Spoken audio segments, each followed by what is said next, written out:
Hey guys, how's it going? So, I just started playing Chaos Zero Nightmare today. This is the closed beta here, and I have a lot of thoughts about the game. First of all, I want to say this is my most anticipated gacha game currently. It was before I even tried the game or really saw too much about it, just because I've played a lot of Epic 7, the previous game by the same developers, and I really enjoyed that game, and I thought this game had a lot of potential from the little bits and pieces I had seen. So now after playing this game, there's some really good things about the game, and there's some things that are very concerning and that I'm just not a fan of at all. So I want to talk about all of them. First of all, let's just talk about the overall game. So this game is a very dark themed game, like dying, mental trauma, all this kind of stuff like that. The characters, there's like kind of beast people, like partial beast people, I guess furries if you will, and there's humans. Let's just look at some of the characters really quick in Agent Collection. But for instance, these are some of the 5 stars like Luke, Calipe, Magna, Rin, Orlia, Maylin, Veronica, Renoa, Hugo, Kayron, straight from Epic 7, and then these are the 4 stars, just quickly looking at a few of them. Some people might not be the biggest fan of the designs, but I think they actually look pretty good, especially in-game. Now, this game does use chibis in-game. However, when you're using skills or holding skills, your character comes up as a full model. So it's not only chibis, so don't be too worried about something like that. This game has a lot of different features to offer, but the main thing is it is a roguelike. It is a roguelike dungeon crawler-ish sort of thing, similar to Slay the Spire. Or if you've played a game like Chrono Arc, the indie game, it's similar to that, or Moriman's, the gacha game. I would say those games it's most similar to. Little elements of Darkest Dungeon, such as your character's mental trauma going out of control in the middle of a fight. But other than that, it's more akin to something like Slay the Spires, because that's how the cards work. So if we look at my characters right here, this character Calipe, I've used the most. These are her cards, these are her skills. So whenever you go into a run, you start with basically nothing again. You start with these first 4 skills. These are the starting cards, and as you go through the run, you can learn up to these 4 abilities. And then also, each one of these cards can be upgraded to get additional effects too. So whenever you're doing a run, there's a lot of RNG involved of which abilities are going to be upgraded and which ones you're going to learn. And then characters also can learn, can also get gear. So like this is all like legendary level gear or whatever. So you go through your whole run, you get whatever upgrades you want, etc., and then you get your gear, and then you get to save this profile. So if you think of a game like Uma Musume, it's kind of like that, right? You do your whole career run, you get all of your skills, all those upgrades, you go through all the RNG, and then you save that, and now this is your save data for the character. So when you're running certain other difficult content, you use this save data of your character as part of your team. And you can save them separately. You don't have to save the whole team, because you have a team of 3 characters at once. So maybe you spend a whole run just buffing the hell out of one character like this, and then your other character, let's say Mika, well, her gear kind of sucks. You got her some upgrades, but her gear isn't that good. So you can go through multiple runs just trying to make one character the centerpiece, essentially buffing them up, or kind of just a more general team.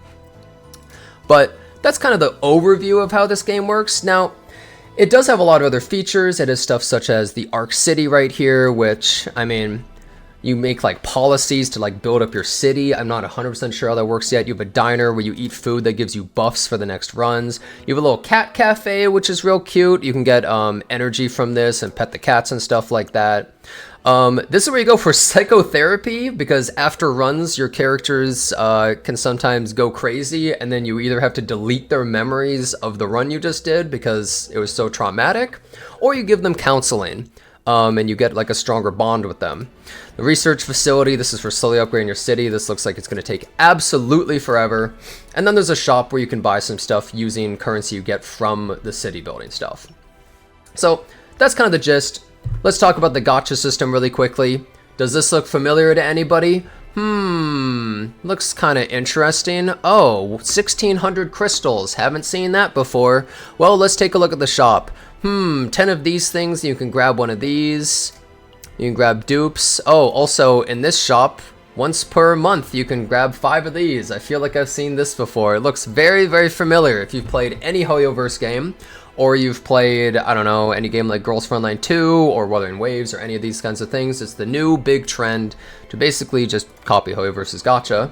And so if you've seen it before, you've seen it a million times, it's all the same. All right, there's also two other things I forgot to add really quickly. First of all, this game does have a weapon banner, which I think is pretty frustrating that not only do they have the 50-50 system on characters, but they also have a weapon banner, especially since Epic 7, their previous game, you could essentially pull the weapons with the characters at the same exact time, and it was much easier to get them. So I think that makes it pretty frustrating that you're trying to do this at the same time. It's just not very fun.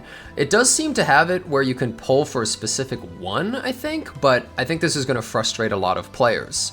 I'm not 100% sure. Does it have 50-50 on this? I believe it is 100%. Yeah, I believe you get to select what you want and you get 100%. But I think this is also going to lose some players off this. And one other thing, this is a weird special extra banner. You can't really buy these as far as I know, but they probably will add packs when the game comes out. But you can farm these somewhat in the game, and these are essentially to upgrade your character's cards. So the cards can all be animated and be like foiled at the same time. And so you can pull a specific character, whichever character you want, their cards off this banner, and it upgrades how they look. So this is just purely cosmetic and purely for fun, and I actually think it's a cool addition to the game. But what's weird is you can also pull random other 3 stars and maybe 4 stars off of it.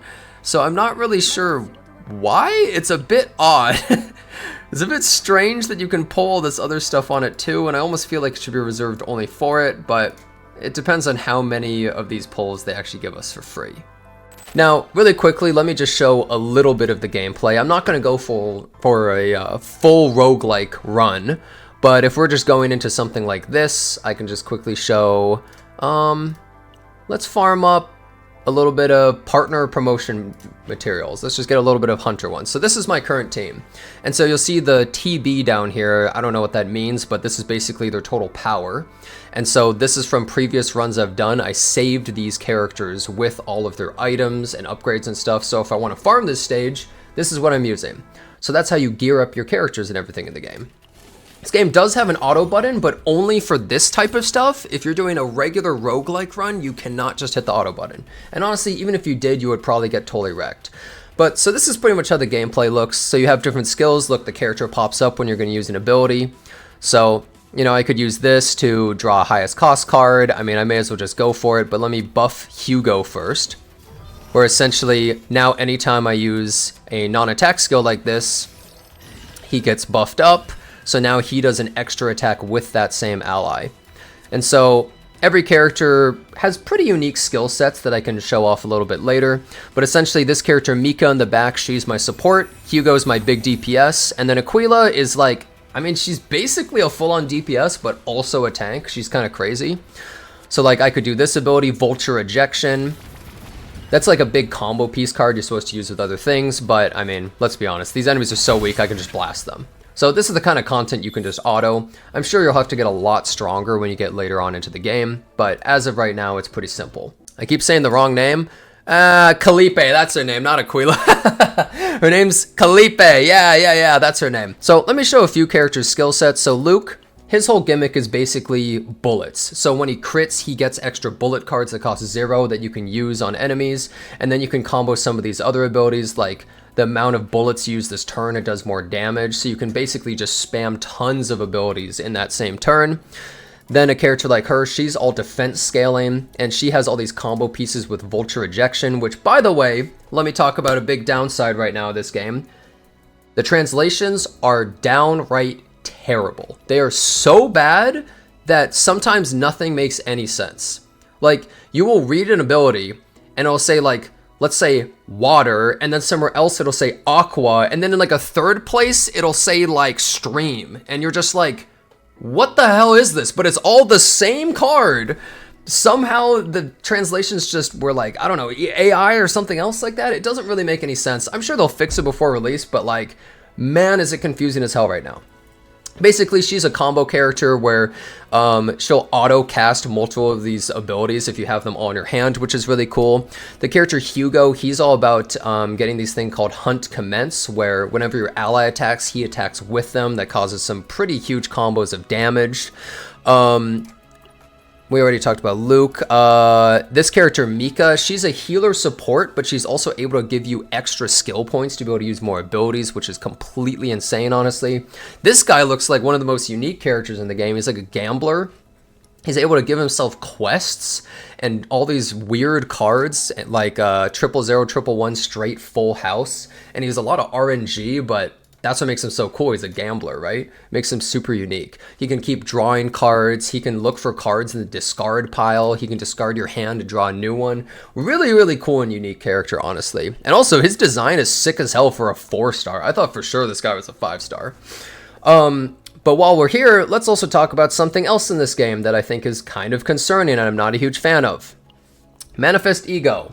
Well, what do you think this is? It's dupes. Well, do these dupes look familiar? You have 6 total, and they affect how some of your abilities work, right? But the third one increases the level of these cards by 3, right? May have seen this before. Also from Hoyoverse games, right?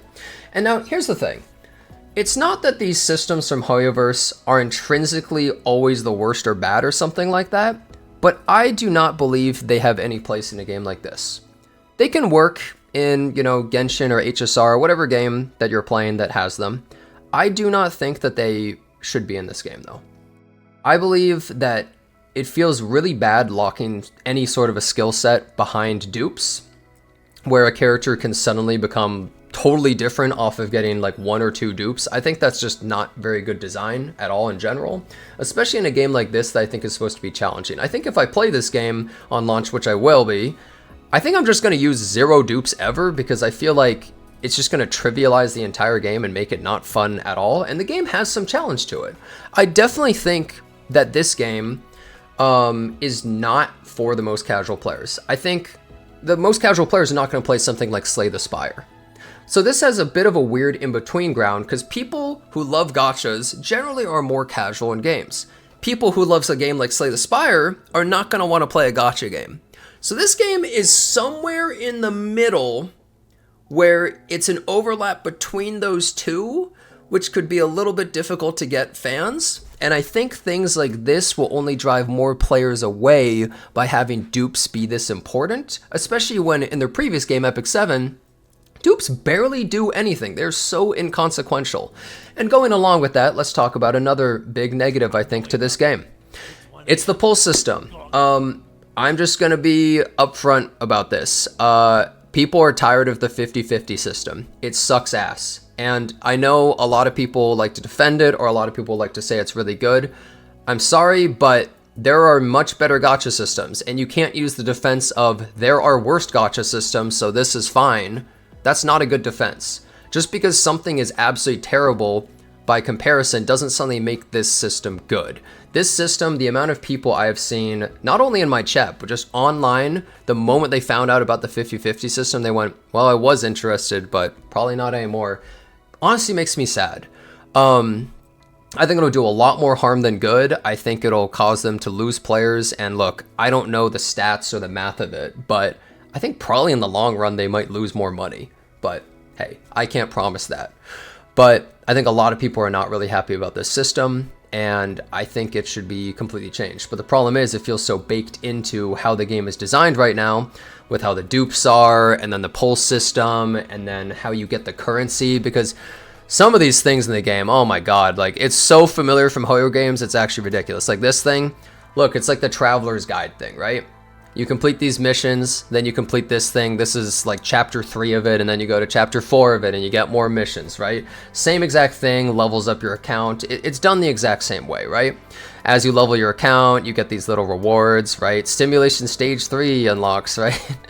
These are your dailies. It's the same denominations. It's all the same. And this is something that people are just really tired of. Hoyoverse can keep doing that for all their games. I don't care. But I don't think every other game should copy it, because I don't think it works in every other game. I really feel that it's just not for some of these games. And I think it's a big problem. So I think that's something they really have to look into.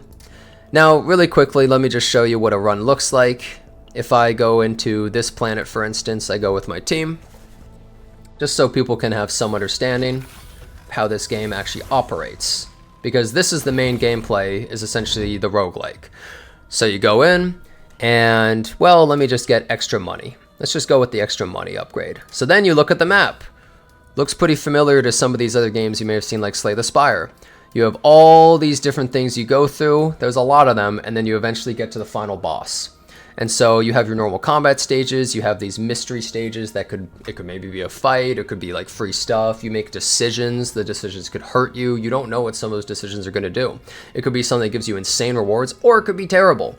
Campfires, you can get a little bit of a heal, or, you know, you can also do training to get certain skills as well. Let me just quickly jump in here though. Let's just, let's go to the bottom path, because there's an elite on that path as well. So this is basically how the combat works in general. And my team is pretty damn strong, I'll definitely say. So I'm probably going to completely slap this around, I think. But I'm going to go in like this, do a crazy amount of damage, give myself a bit of shield. And then we end our turn. The enemy gets their turn. They only do a tiny bit of damage because I had so much extra shield. Like, I'm honestly just so safe, it's crazy. Now, you might notice this light bulb above the character's head. So how this works is essentially, I think it's a chance. I don't know all the mechanics 100%. It's either a chance or some math involved where you can get inspiration, like a eureka moment thing. And when you get that, if you use the ability, you get an epiphany where you can learn another skill for your run. So honestly, I think the best one would probably be for me to get the Greatsword right here. It's a good combo ability. So because I use that, I also get this card. Let me heal real quick first, because your health does stay the same between fights. So now I get that skill real quick. It costs 0 the turn that you get it. Kill that enemy, nice and easy, get a little bit of money. Then we go to the next stage. It's a mystery one right here. I don't know what it's going to be. Oh, I have seen this one before, actually. Some guy on the ground, he needs help. So you can make a decision usually. Do I want to lose 20% health and get an epiphany, or do I want a rare to legendary piece of equipment? Or I can actually just fight the enemies. And I'm not even sure what fighting the enemies do here. I'll lose the health for the epiphany, because epiphanies are a really strong upgrade. So I take a bunch of damage to my party, and honestly kind of sucks. But it's not really that big of a deal. I skip through his dialogue. What character do I want the epiphany on? I'm going to go with her, because I think she's insane. Honestly, the more upgrades to her, the better. She just goes absolutely crazy in all of my runs. So now I'm going to take the bottom path because I want to fight the elite mob as well. Now you might notice that the music is nice and atmospheric in this game, but I don't think it's incredible. I think the music is good, but I think it could be a little better, is my current opinion. So I could upgrade. I'm gonna get attacked. I'm fine taking some damage just to get this ability, because now I permanently learn this card for the rest of the run, which I think is pretty great. And we're gonna throw one of these down because it combos. She uses this right after. It's absolutely insane. And now Hugo basically finishes almost all of them off. Oh, there we go. So as you can see, my team's pretty crazy, and it might look like this game is so easy, but I'll definitely say this game was pretty hard going in. Fights were way more difficult. It felt like to manage things better. Also, if you don't have a good team comp, that's going to make everything more difficult as well. But now I think I got my team comp set up. I think I got all of my upgrades and stuff for my characters, like my metagame stuff pretty much done. So I'm in a pretty good position right now to be able to just kind of steamroll some of these fights. Once my account gets to level 20 and I can start doing the next difficulty of things, I might start running into trouble, but for now, it's not really that bad. I can kind of just spam all my abilities here. Now you might notice this thing in the bottom left. These are, I don't know what they're called, EP points, epiphany points, something like that. But basically these are ultimate skills, and as you use abilities, it builds up. So I'm just holding on to all these right now. I don't need to use them right now. Is it ego points? That might be what it is. But I can decide, okay, I'm going to use one right here. So this is her ult, for instance. Felipe's ult. Not Aquila. She drops a whale on him, and when she does that, she also gets a vulture ejection. And that combos with this ability, upward slash. And Hugo does his extra attack. So there's a lot of combo pieces that different characters have, which can make this game really cool. And some characters even combo with each other. Like there's two characters that use bullets, and they can combo off of each other's bullets, which I think is pretty cool. Yeah, so if you've played some of these other games that have similar systems, you might recognize some of the stuff. So now I have 2 vulture ejections, which means she's going to use it twice, which is absolutely ridiculously OP. So she's going to use this into vulture ejection 1, into vulture ejection number 2, into, I think we just use greatsword again. Yeah, so pretty insanely strong combos on some of them. So as your run goes, you can sometimes build up something absolutely ridiculous. May as well just heal a little bit before I win. And then finish the elite off. So some people are not going to like this kind of gameplay. I can already see a lot of people complaining. They either don't like the chibis, or maybe they just don't like this style of they don't like card game type stuff, because a lot of people aren't a fan of that. This game also does not have PvP currently. That could change. When you're at a campsite, you can also do a training thing where you can pay 50 for among 3 neutral cards. And some of these neutral cards are absolutely insane though.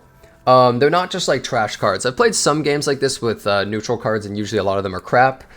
But I think this is in generally pretty good. So like shield 100%, gain 1 action point. So it costs 0 and gives you an extra skill point.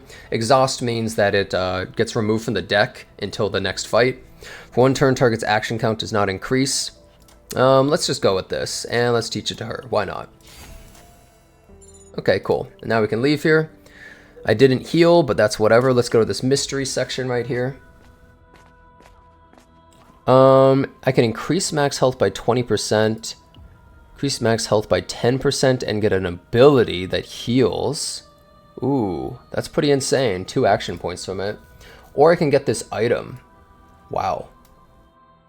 I think I'm just going to go for the max HP. Let's roll this dice, or this die, and we've got it. Nice. Perfect. So we get a nice meal, max HP increase, since all your characters share the same health pool. Now let's talk about another mechanic in this game that's pretty cool while we're fighting this elite.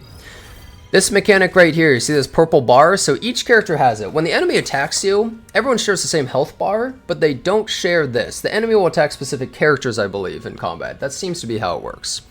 When this purple bar gets full, your character goes insane. They literally lose their mind, and you lose a giant portion of your health pool, and you can't even regain it back until you make your character normal again. They have a psychotic break. And each character's is different, but essentially when it happens, all of their cards you draw is replaced with 1 of 5 removals of their psychotic break. When you remove all 5, you get that max HP portion that was removed back, at least part of it, and you get a bunch of these points to be able to use an ult. So it's an interesting mechanic to play around, but sometimes if it happens in the middle of combat, you could just lose your run instantly, because that character becomes useless, your card draws on them are completely useless, you can just get absolutely bodied by it, and it sucks. So because this card had that little mark, I'm able to get an upgrade. This is an epiphany effect where it upgrades the card into something new.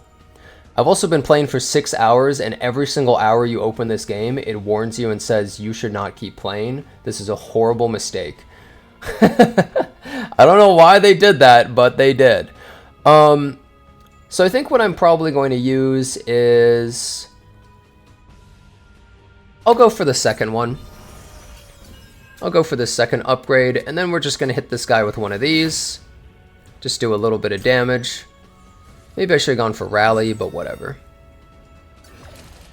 Okay, so we have this energy barrier skill. This gives me shield, so I take less damage. You can see how much damage you take right there. The moment I hold this up, I take less. I think we're just going to use it. Why wouldn't we? Wow, we have all these extra skill points, but they're kind of useless right now. Oh well. Start doing some damage to this. Hit him with Fan of Daggers. And hit them with the water arrow. Yeah, hit them with the water arrow. And we can just end turn after that. He hits us with forced labor, where we have to get a job. Not really that big of a deal. So once you kind of get this game down, it becomes pretty quick to understand, I would say. it's not a crazy complex game this early on, but I think later as we go on, I think this game might start to get harder and harder and harder, especially as gear and other stuff might start to matter a little bit more. So I'm curious to see how this game's going to evolve. Because at the moment, it's simple, but it has some depth to it still. I think people who have never played this style of game before, though, might have a little bit of trouble, and you might see some complaints about it, but who knows? Hopefully not. Okay, let's just finish this thing off. Just throw the dogs at them, and it's gone. There's some debuffs on it, so it takes damage at the start of his turn. Alright, so we got a equipment randomly, so we get a counterattack at start of battle. I'm going to give it to Hugo, because he does the most damage. I feel like that's probably the best one.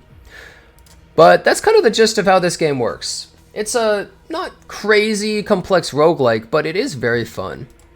It's very satisfying and feels good to play. Oh, so increase damage in the first attack of each battle, or deal a bunch of damage with tenacity. Increase stress.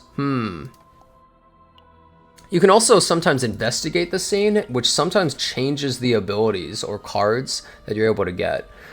I think I'm just going to grab this, because I don't really care too much. We can give it to... I'm going to give it to her, actually, in this run. Because she actually hits the hardest with single attacks. Yeah, Darkest Dungeon Curios, all that kind of thing. So, either when you get to the end, or when you get to these things, you can take a break. So I can grab this Amorphous Cube. Gain 1 morale at the start of turn, we'll give it to her. And you can temporary return. It saves your progress, and you go back to town. So that's pretty much the gist of this game's entire play, right? Because when you're farming for stuff, that's mostly going to be on auto. But when you're doing those things, you're going to be manually playing and building up your account and your characters.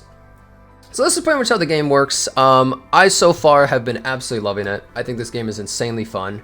Maybe it's not the most fun to watch for you, but I think it's worthwhile trying this game since, I mean, it's free anyways. Why not? I think it deserves a chance because it's trying to do something unique, which makes me really happy because I think in the current landscape of gacha games, you might be noticing that almost every game's just trying to copy each other. It's all just kind of the same feeling stuff. So when I see a game like this that's more unique, trying to do something that hasn't been done in the space, like sure, it's copying, you know, other games like Slay the Spire and other things like that, right? But it has its twist on it, right? I'm willing to give those a lot more benefit of the doubt and a lot more, okay, I'll try it out. Like, I hope that it succeeds because it's always better if games are doing well than worse, right? None of us players get anything by games failing. It's always better if they succeed because maybe we'll find a new cool game or our friends will too, right? So anyways, that's kind of the gist of this game. Let's just talk about the goods and bads real quick. Goods, I think the gameplay is really good. I think the game has some good animations and things like that, and it has good 2D sprites. Unfortunately, it uses the chibis in game, but whatever. I think that its rates are decent for polls at the moment. I believe it's 1%, but the problem is it uses the 50-50 system. So you might notice some of the goods I'm saying come with some of the bads, unfortunately. But I think the core best part of this game is its gameplay. I think its gameplay is insane. I think its backgrounds are good. Some of its music's good. Some of its voice acting is pretty good. Its animations, all around pretty solid. The worst parts of this game are the things that I'm finding are taken from other gacha games. I think that its poll system is terrible. Just straight up, I believe that this poll system is awful. It is miserable, and I do not like interacting with this poll system whatsoever. I think its dupe system, going along with its poll system, is also pretty miserable. I think it has no place in a game like this. And I believe those two things could potentially drag this game down really hard, which makes me sad because I think the game as a whole is really solid and good. And I really hope the best for this game. But that's basically my entire breakdown of my initial thoughts on the game. Hope you guys enjoyed it. Thanks a bunch for watching.